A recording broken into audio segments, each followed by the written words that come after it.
बिस्मिल्लाहिर्रहमानिर्रहीम अस्सलाम वालेकुम। आई एम ख्वाजा मोहसिन इनाम। स्टूडेंट्स, अल्लाह ताला से दुआ है कि आप खैरियत से हों। इस लेक्चर में हम पैराबोला के लेटेस्ट रेक्टम की लेंथ फाइंड आउट करना सीखेंगे और इसके अलावा बात करेंगे कि एक्सेंट्रिसिटी का कंसेप्ट क्या है। आइए शुरू करते हैं। स्टूडेंट्स, सबसे पहले बात करते हैं कि लेटेस्ट रेक्टम कहते किसे हैं। लेटेस्ट रेक्टम एक मखसूस किस्म की कॉर्ड होती है। कॉर्ड किसे कहते हैं?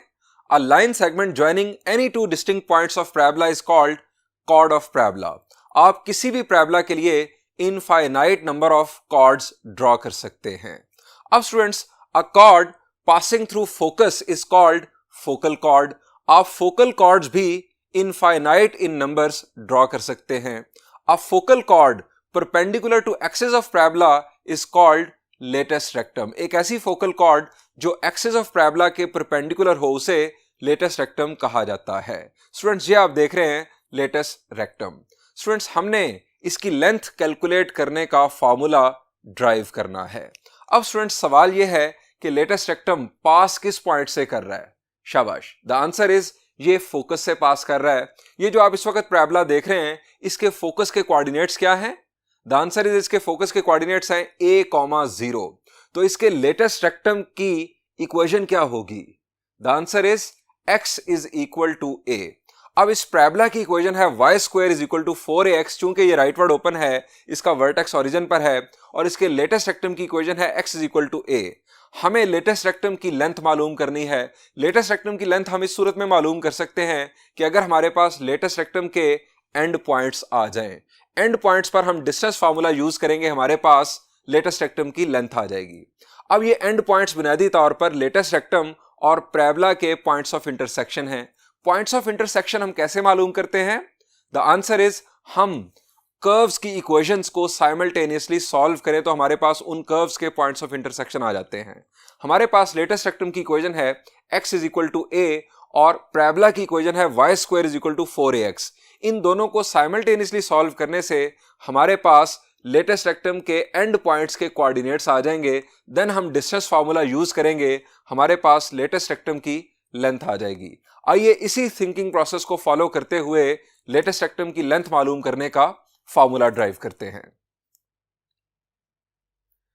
स्टूडेंट्स, ये हमारे पास पैराबोला जिसका वर्टेक्स है ओरिजिन पर और ये राइटवर्ड ओपन है। जो फार्मूला हम ड्राइव करने जा रहे हैं वो किसी भी पैराबोला के लिए वैलिड होगा। आपने ये नहीं सोचना कि सर आप तो इस खास पैराबोला को बेस बना रहे हैं। जो फार्मूला ड्राइव होगा वो किसी भी पैराबोला के लिए वैलिड होगा। आप कोई भी और पैराबोला कंसीडर करते हुए अगर फार्मूला ड्राइव करेंगे तो वही फार्मूला आएगा जो इस बेस पर आने वाला है। अब स्टूडेंट्स, इसके फोकस के कोऑर्डिनेट्स हैं हमारे पास a,0।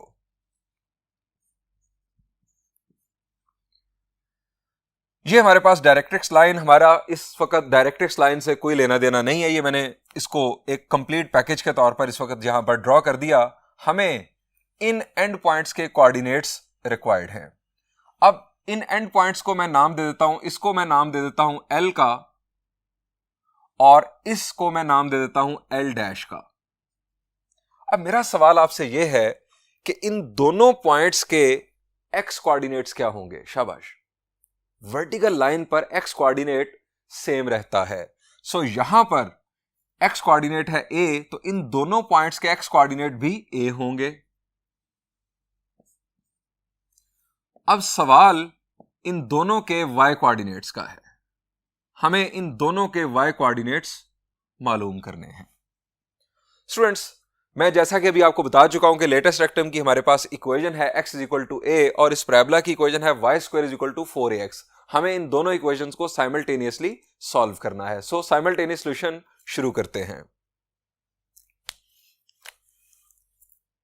Consider a rightward open parabola with vertex at origin. Its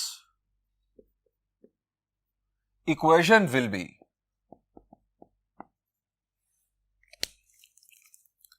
y square is equal to 4ax.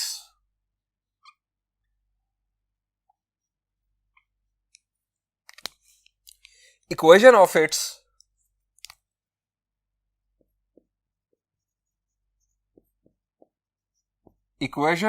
its latest rectum will be x is equal to a. अब स्टूडेंट्स साइमल्टेनियसली सॉल्व करते हैं इन दोनों equations को. To find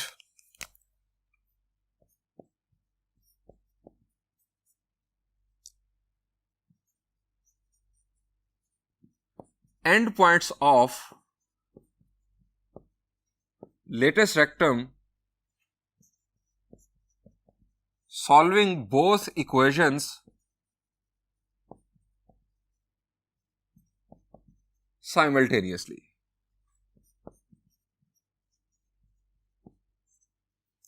x की value तो हमारे पास मौजूद, हमें इन एंड पॉइंट्स के y कोऑर्डिनेट्स चाहिए. इसको नाम दे दें 1 का, इसे नाम दे दें 2 का. Putting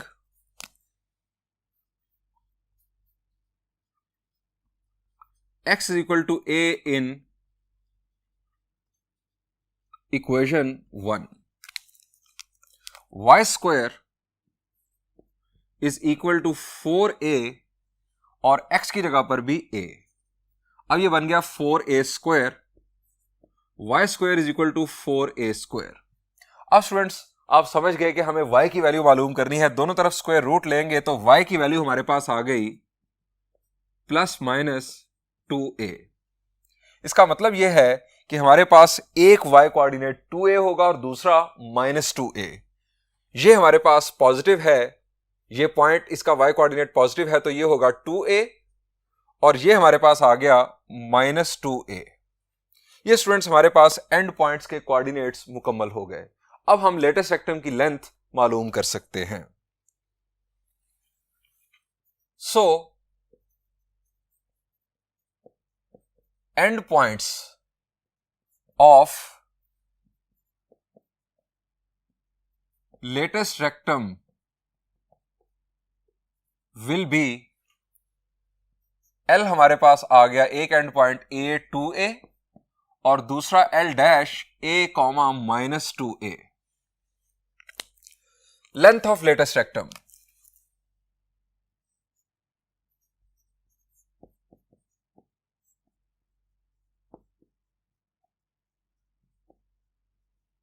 Length of latest rectum is equal to,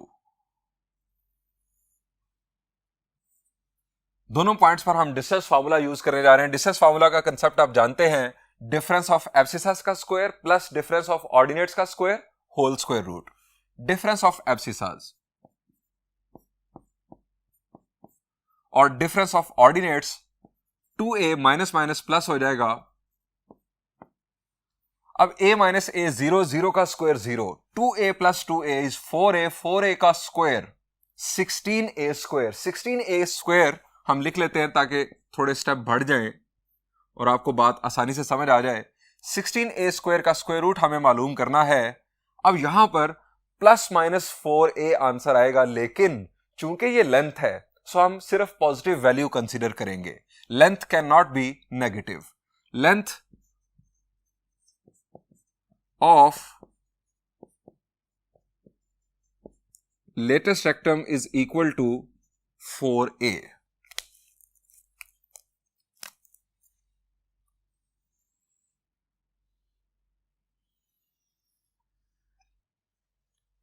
students हमारे पास फॉर्मूला आ गया लेंथ ऑफ लेटेस्ट रेक्टम के लिए 4 टाइम्स ऑफ a. अब जरा रिकॉल करें कि a किसे कहते हैं पैराबोला में. The answer is a is distance between focus and vertex और distance between vertex and directrix. आपको किसी भी पैराबोला के लेटेस्ट रेक्टम की लेंथ मालूम करनी है, आपको उसमें a की वैल्यू रिक्वायर्ड है. a की वैल्यू को 4 से मल्टीप्लाई करेंगे, आपके पास उस पैराबोला के लेटेस्ट रेक्टम की लेंथ आ जाएगी. और ये फार्मूला तमाम पैराबोलाज के लिए वैलिड है. वर्टेक्स ओरिजिन पर हो ना हो, किसी साइड पर भी पैराबोला ओपन हो रहा हो, इवन पैराबोला रोटेटेड भी हो, तो यही फार्मूला यूज किया जाएगा. अब आपके ज़हन में सवाल ये आना चाहिए कि sir length of latus rectum से हमें बेसिकली पता क्या चलता है. तो स्टूडेंट्स ये जरा देखिए एक पैराबोला। अब स्टूडेंट्स इसकी एक मखसूस लेटेस्ट रेक्टम की लेंथ है। हम अगर इस लेंथ को कम करेंगे तो पैराबोला इस तरह से अपनी शेप चेंज करेगा, और अगर हम लेटेस्ट रेक्टम की लेंथ को इंक्रीज करेंगे तो इस तरह से पैराबोला अपनी शेप चेंज करता है। यानी ये है लेटेस्ट रेक्टम की लेंथ चेंज होने का इफेक्ट। आइए स्टूडेंट्स अब एक और कंसेप्ट डिस्कस करते हैं, that is eccentricity. Students word eccentricity निकला है एक्सेंट्रिक से। एक्सेंट्रिक का मतलब होता है ऑफ सेंटर। मैथमेटिक्स में एक्सेंट्रिसिटी की डेफिनेशन कुछ इस तरह से है, it is the measure that how much a curve deviates from being circular. That is to say, it shows us how uncircular a curve is. Students, eccentricity को E से denote किया जाता है। इसे आपने ऑयलर्स कांस्टेंट के साथ confuse नहीं करना। अब स्टूडेंट्स चूंकि एक्सेंट्रिसिटी इस चीज का मेजर है कि कोई कर्व कितना सर्कल से डेविएट कर रही है, सो सर्कल हमारा रेफरेंस पॉइंट है। सर्कल की एक्सेंट्रिसिटी को 0 कंसीडर किया जाता है, और दूसरी तरफ स्ट्रेट लाइन सर्कल का एंटोनिम है, सो स्ट्रेट लाइन की एक्सेंट्रिसिटी को इन्फिनिटी कंसीडर किया जाता है। अब आपके ज़हन में सवाल आ चुका होगा कि एक्सेंट्रिसिटी को मेजर कैसे करते हैं। Consider a fix line called directrix denoted by M and a fix point not on the line called focus denoted by F। Then distance PF ratio distance PM is called eccentricity. Students distance PF ratio distance PM को हम eccentricity का नाम देते हैं। Students the set of all the points which will satisfy this condition is called a conic section. Students जो हमारे conics हैं वो इस कंडीशन को बेसिकली सेटिस्फाई कर रहे होते हैं। मिसाल के तौर पर अगर हम पैराबोला की बात करें तो स्टूडेंट्स पैराबोला में हमने लास्ट लेक्चर में डिस्कस किया कि point two focus distance equal होता है पॉइंट टू डायरेक्ट्रिक्स डिस्टेंस के। जो सेट ऑफ पॉइंट्स इस कंडीशन को सेटिस्फाई करता है उसे हम पैराबोला कहते हैं। स्टूडेंट्स चूंकि पॉइंट टू फोकस डिस्टेंस बराबर होता है पॉइंट टू डायरेक्ट्रिक्स डिस्टेंस के, सो पैराबोला की एक्सेंट्रिसिटी 1 होती है। अब स्टूडेंट्स अगर हम बात करें एलिप्स की, तो स्टूडेंट्स एलिप्स जो है उसकी eccentricity greater than 0 but less than 1 होती है। अब ये कैसे हो सकती है? एलिप्स के लिए point two focus distance less than point two directrix distance होता है। The set of all the points which will satisfy this condition will be called an ellipse. अब एक्सेंट्रिसिटी से इसको फर्क क्या पड़ता है एलिप्स को, जरा ये देखिए स्टूडेंट्स। ये हम एक्सेंट्रिसिटी पहले हमने सर्कल कंसीडर किया, सर्कल की एक्सेंट्रिसिटी है हमारे पास 0। अब ये हमने एक्सेंट्रिसिटी को 0 से इंक्रीज करना शुरू किया। अब जरा आप ऑब्जर्व करें कि एलिप्स की शेप पर क्या फर्क पड़ रहा है। जैसे जैसे एक्सेंट्रिसिटी बढ़ रही है हमारी जो एलिप्स है वो पिचकती चली जा रही है। अब स्टूडेंट्स आते हैं हाइपरबोला की जानिब। हाइपरबोला में point two focus distance greater होता है पॉइंट टू डायरेक्ट्रिक्स डिस्टेंस से। इसका मतलब यह हुआ कि जो रेशियो है इसकी वैल्यू ग्रेटर देन 1 होगी। लेकिन यहां पर एक और आपको बात बता दूं, it is greater than 1 but less than infinity. Usually इसे ग्रेटर देन 1 कंसीडर किया जाता है, यानी हाइपरबोला की एक्सेंट्रिसिटी को ग्रेटर देन 1 कंसीडर किया जाता है। अब हाइपरबोला पर इसका इफेक्ट क्या होता है वो भी जरा देख लें। ये हम हाइपरबोला की एक्सेंट्रिसिटी इंक्रीज कर रहे हैं तो आप जरा देखें कि हाइपरबोला की शेप में क्या चेंज आ रहा है। अब स्टूडेंट्स एक और सवाल जो आपके ज़हन में आना चाहिए कि सिग्निफिकेंस क्या है एक्सेंट्रिसिटी की।